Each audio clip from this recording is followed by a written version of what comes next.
Hello everyone, very very good morning. कैसे हो? Hope करता हूँ आप सब लोग अच्छे ही होंगे। So friends, UP TET exam की स्पेशल क्लास में आप सभी लोगों का बहुत बहुत स्वागत है। फ्रेंड्स, आज की इस क्लास में हम लोग सॉल्व करेंगे ईवीएस का प्रैक्टिस सेट। पूरे 30 क्वेश्चन को हम लोग इस क्लास में सॉल्व करेंगे। इस क्लास में मैंने जितने भी क्वेश्चन लिए हैं सारे के सारे सेलेक्टेड क्वेश्चन लिए हैं, प्रीवियस क्वेश्चन लिए हैं जो हर वर्ष टेट के एग्जाम में पूछे जाते हैं। तो पूरी क्लास ध्यान से देखना और 30 में से जितने भी क्वेश्चन आपके करेक्ट हों कॉमेंट बॉक्स में अपना स्कोर जरूर बताना। और भी क्लास अगर आप लोगों को देखनी है तो आप लोग प्ले लिस्ट में जाके देख सकते हैं। प्ले लिस्ट में आपको सारी की सारी क्लासेस मिल जाएंगी, जैसे हिंदी की, सीडीपी की, ईवीएस की आपको क्लासेस वहां पे मिल जाएंगी। सिलेबस की वीडियो मिल जाएगी, एग्जाम पैटर्न की भी वीडियो आपको मिल जाएगी। ओके, तो तैयारी में आप लोग लग जाएं।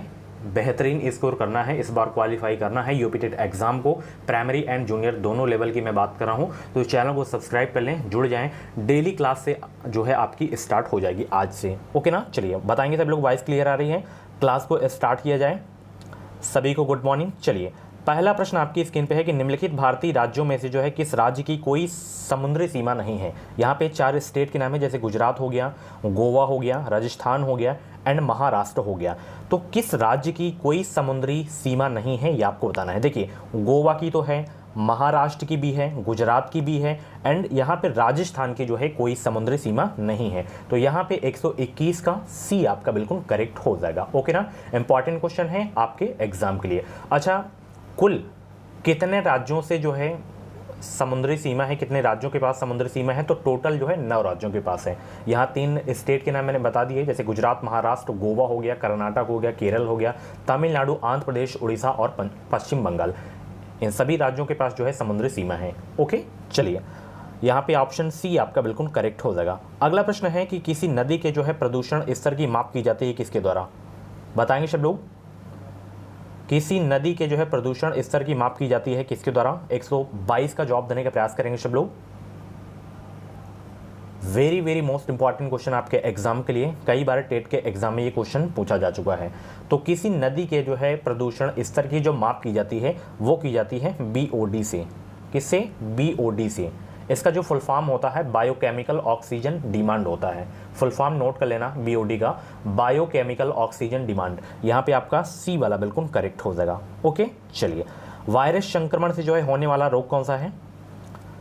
सभी लोग जवाब देने का प्रयास करेंगे। वायरस संक्रमण से होने वाला रोग कौन सा है? टाइफाइड, जुखाम, कॉलरा या मलेरिया? 123 का जवाब देने का प्रयास करेंगे सब लोग। बिल्कुल सरल प्रश्न है, सभी लोग जवाब देने का प्रयास करेंगे। वायरस संक्रमण से होने वाला जो रोग है आपका वो है जुखाम, जिसे कोल्ड के नाम से जानते हैं। 123 का सी आपका बिल्कुल करेक्ट हो जाएगा। देखिए, पेपर दोनों लैंग्वेज में आपका रहेगा, यानी कि हिंदी इंग्लिश दोनों। और एग्जाम पैटर्न के बारे में अगर आपको जानकारी नहीं है तो मेरी एग्जाम पैटर्न वाली वीडियो जाके देख लेना, सिलेबस की वीडियो भी देख लेना। ओके, चलिए, अगला प्रश्न है कि भारत में कृषि को प्रभावित करने वाला मौसम का सबसे महत्वपूर्ण तत्व है? तापमान, आर्द्रता या पवन या वृष्टि? Very very most important question आपके एग्जाम के लिए। 124 का राइट आंसर क्या होगा? जवाब देने का प्रयास करेंगे। क्वेश्चन देखना है तो फिर से आप लोग एक बार देख सकते हैं कि भारत में कृषि को जो है प्रभावित करने वाला मौसम का सबसे महत्वपूर्ण तत्व कौन सा है? तो वो आपका है वृष्टि। क्या है? वृष्टि है। 124 का यहाँ पे आपका डी वाला बिल्कुल करेक्ट हो जाएगा। वायुमंडल की जो है सबसे ठंडी परत कौन सी है? परत से प्रश्न अक्सर एग्जाम में पूछे ही जाते हैं, हर बार का नियम है। तो वायुमंडल की जो है सबसे ठंडी परत कौन सी है? तापमंडल, क्षोभ मंडल, मध्य मंडल या आयन मंडल?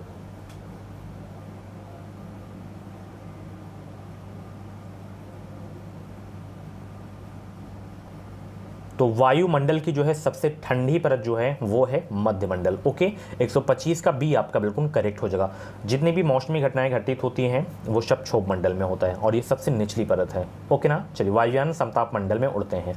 अगला प्रश्न है, निम्नलिखित में से कौन सी एक ग्रीन हाउस गैस है? यहाँ पे सल्फर डाइऑक्साइड है, ऑक्सीजन है, ऑर्गन है, मेथेन है। तो यहाँ पे आपको बताना है कि कौन सी एक जो है ग्रीन हाउस गैस है, आपको बताना है। 126 का राइट आंसर देने का प्रयास करेंगे सब लोग। निम्नलिखित में से कौन सी एक ग्रीन हाउस गैस है?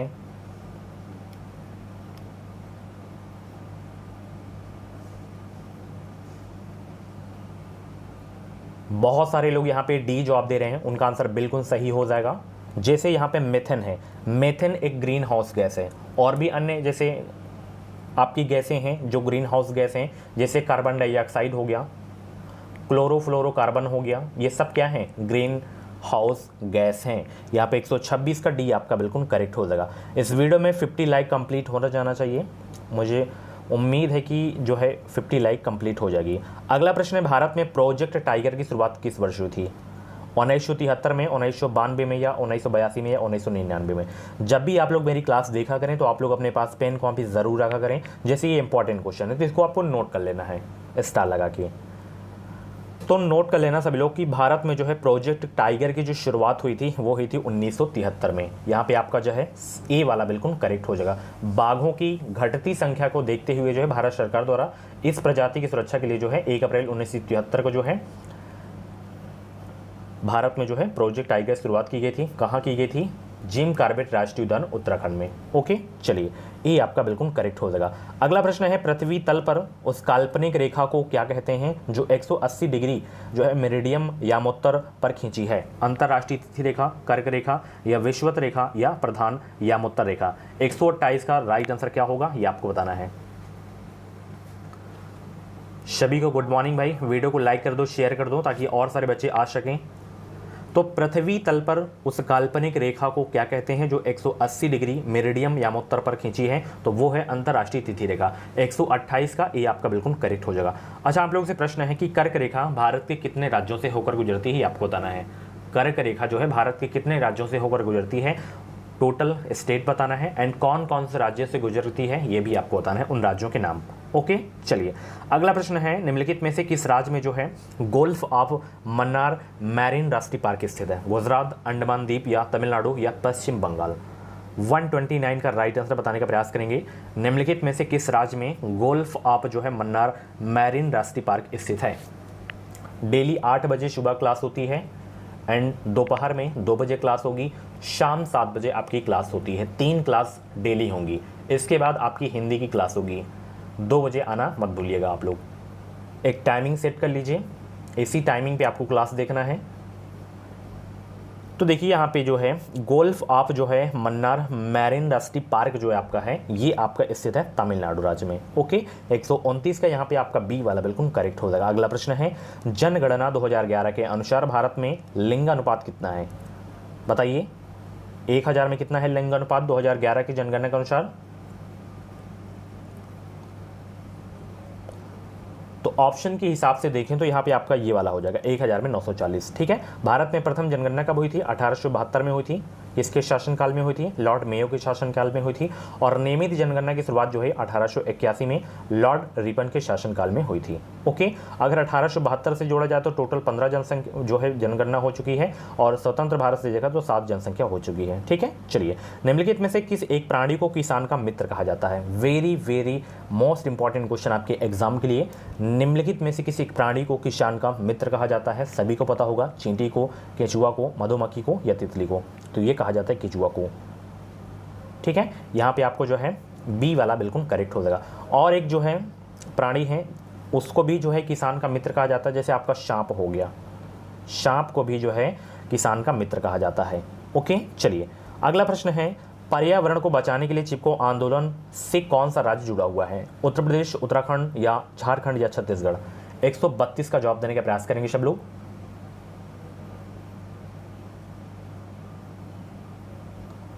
पर्यावरण को बचाने के लिए चिपको आंदोलन से कौन सा राज्य जुड़ा हुआ है? वो राज्य है उत्तराखंड। यहाँ पे 132 का सी आपका बिल्कुल करेक्ट हो जाएगा।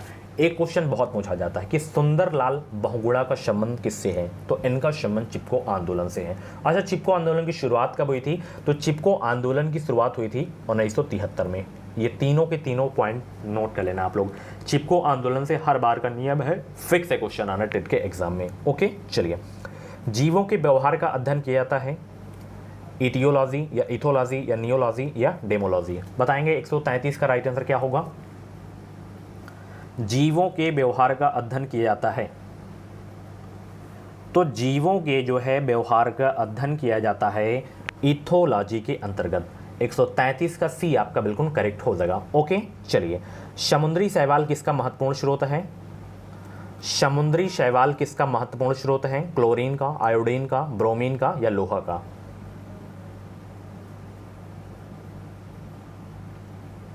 तो समुद्री शैवाल जो है आयोडीन का एक महत्वपूर्ण स्रोत है। ओके ना, आयोडीन की कमी से कौन सा रोग होता है? घेंघा रोग होता है। ओके, चलिए अगला प्रश्न है सैक, जिसे लाइकेन के नाम से जानते हैं, ये क्या है? परजीवी या रसायन, शॉपोसी, अपघटक या सहजीवी? 135 का जवाब दीजिए सब लोग। तो लाइकेन एक क्या है? सहजीवी है। 135 का डी आपका बिल्कुल करेक्ट हो जाएगा। अगला प्रश्न आपकी स्क्रीन पे आ गया है, सीएनजी का ईंधन के रूप में किस में इस्तेमाल किया जाता है? वाहनों में या उद्योगों में या खाना बनाने में या वाहनों एवं उद्योगों में? 136 का जवाब देने का प्रयास करेंगे सब लोग। सीएनजी का ईंधन के रूप में किस में इस्तेमाल किया जाता है? तो इसका इस्तेमाल किया जाता है वाहनों एवं उद्योगों में। अब आप लोग से एक प्रश्न है, सीएनजी का फुल फॉर्म क्या होता है? सभी लोग कमेंट बॉक्स में छापेंगे सीएनजी का फुल फॉर्म क्या होता है, बताइए सब लोग, फटाफट बताएंगे सीएनजी का फुल फॉर्म क्या होता है। इसका फुल फॉर्म होता है कॉम्प्रेस नेचुरल गैस। क्या होता है? Compress natural gas. बहुत बार एग्जाम में पूछा गया है। अगला प्रश्न है, पर्यावरण जागरूकता का किसके द्वारा सृजन किया जा सकता है? व्याख्यान के द्वारा, क्षेत्रीय भ्रमण के द्वारा, अध्ययन के द्वारा या समूह वार्तालाप के द्वारा?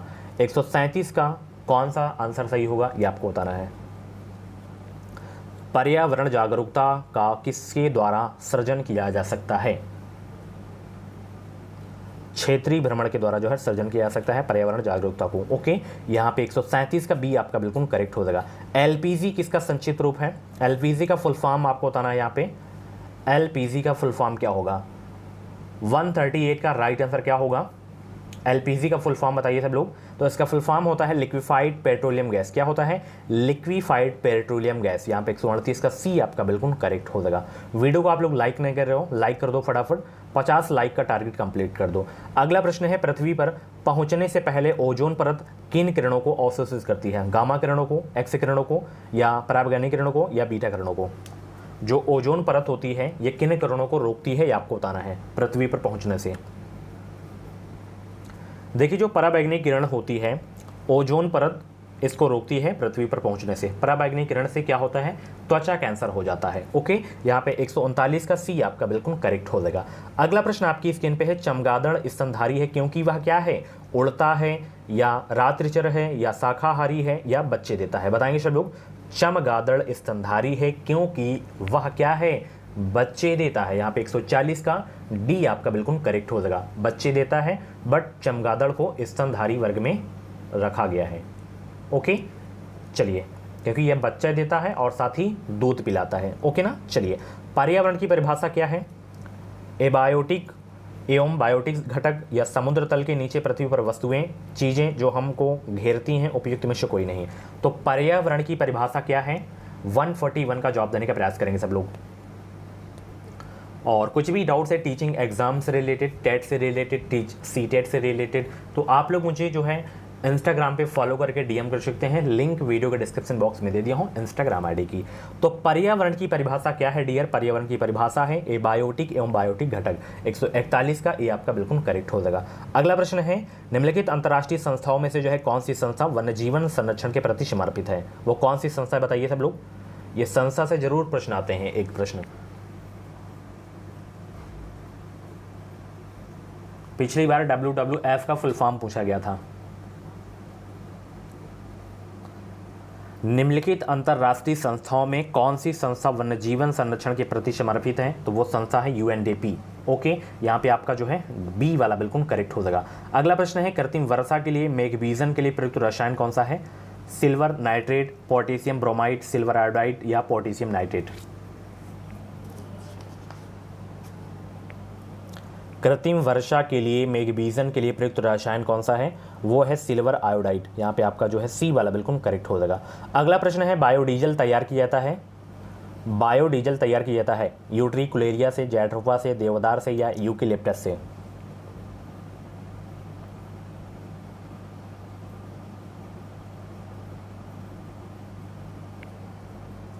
तो ये तैयार किया जाता है जैट्रोफा से। ओके, 144 का बी आपका बिल्कुल करेक्ट हो जाएगा। महत्वपूर्ण दिवस से आपके एग्जाम में जो है क्वेश्चन आएंगे। ओके ना, चलिए, विश्व ओजोन दिवस मनाया जाता है कब? 21 मार्च को, 25 अप्रैल को या 16 सितंबर या 5 जून को? 5 जून को तो विश्व पर्यावरण दिवस मनाया जाता है। यहाँ पे विश्व ओजोन दिवस कब मनाया जाता है? 16 सितंबर मनाया जाता है। यहाँ पे आपका बी वाला बिल्कुल करेक्ट हो जाएगा। सिल्वीकल्चर संबंधित है किससे? किससे संबंध है? वन एवं वन्य उत्पाद से, सिल्क से, फूल से या उर्वरक से? बताइए सब लोग। सिल्वी कल्चर संबंधित है किससे? तो सिल्वी कल्चर का जो संबंध है वन एवं वन्य उत्पाद से है। यहाँ पे आपका जो है ए वाला बिल्कुल करेक्ट हो जाएगा। चलिए, जैसे भूरी क्रांति का संबंध किससे है? उर्वरक उत्पादन से है। अगला प्रश्न है, निम्नलिखित में से किस जनपद में जो है चंद्रप्रभा वन्य जीव अभ्यारण्य स्थित है? उत्तर प्रदेश में है, सभी को पता है, बट किस जिले में है ये आपको बताना है। लखीमपुर खीरी, लखनऊ, चंदौली या वाराणसी?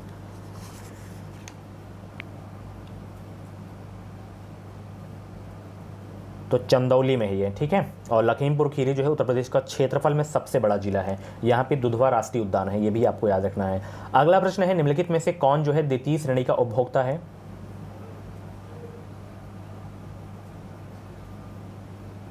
बताइए सब लोग, कौन द्वितीय श्रेणी का उपभोक्ता है इसमें? जैसे हाथी, बकरी, ये सब प्रथम श्रेणी के हैं। सांप हो जाएगा आपका द्वितीय श्रेणी का। ओके, चलिए, शेर अगर हम बात करें तो शेर आपका तृतीय श्रेणी का उपभोक्ता हो जाएगा। अगला प्रश्न है, झूम खेती होती है कहाँ? केरल में, बिहार में या मेघालय में या तमिलनाडु में?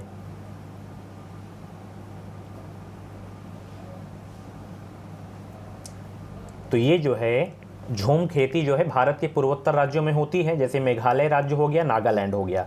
ओके, तो यहाँ पे मेघालय है तो आपका सही हो जाएगा। ओके, चलिए, शुष्क बर्फ जो है किसका ठोस रूप है?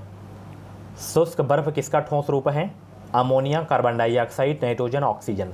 तो ये है कार्बन डाइऑक्साइड का रूप है। 150 का बी आपका बिल्कुल करेक्ट हो जाएगा। सो फ्रेंड्स, ये थी आज की ईवीएस की क्लास। कैसी लगी क्लास कमेंट बॉक्स में अपना फीडबैक जरूर देना, और 30 में से जितने भी क्वेश्चंस आपके करेक्ट हुए हों कमेंट बॉक्स में अपना नाम, स्कोर जरूर बताना। और ऐसी ही डेली क्लासेस देखने के लिए एजुकेशन विसाइल यूट्यूब चैनल को सब्सक्राइब कर लें, ताकि जो भी अपडेट आए, जो भी फॉर्म की अपडेट आए, जो भी क्लास हो, उसका नोटिफिकेशन आपको टाइम टाइम से मिलता रहे। तो चलिए, आज की क्लास कैसी लगी फीडबैक जरूर देना। जितने भी क्वेश्चंस आपके करेक्ट हुए हों अपना स्कोर जरूर बताना। थैंक यू सो मच, मिलते हैं अगली क्लास में। Bye bye, take care. Revision करते रहें, डेली क्लास देखें, और भी क्लासेस आपको प्लेलिस्ट में मिल जाएंगे। Thank you so much.